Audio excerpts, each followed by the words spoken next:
Hello guys, আজকে একটা mini blog নিয়ে চলে এলাম। ভোর দুপুরবেলা আমি কোথায় যাচ্ছি তোমরা সবাই দেখো। ব্যাগ নিয়ে আমার রাজাকে নিয়ে বেরিয়ে পড়েছি। দেখতে পাচ্ছ আমার রাজা দাঁড়িয়ে আছে, তো ঝুড়িতে রেখে দিলাম আমার ব্যাগটা। এবার নিয়ে রওনা হব। আর গাইস, আমাদের রাস্তা এদিকে প্রচুর খারাপ, কারণ নতুন করে রাস্তা তৈরি হচ্ছে।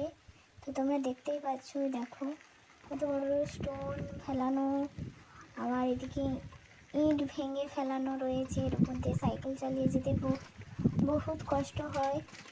তো তার কারণে আমি হয়তো ভিডিওটা কন্টিনিউ করতে পারবো না, তার জন্য সরি। আর দেখো কোথায় গেছিলাম, তো এনাদের সাথে একটু ফটো তুললাম, এনারা আমার ভালোবাসার মানুষ। তো তারপর দেন আমি বাড়ি চলে এলাম। এসে এই চকলেটটা খাবো, কাটতেই পারছি না। যারা যারা ভিডিওটা লাস্ট পর্যন্ত দেখেছো অবশ্যই জানিও কেমন হয়েছে।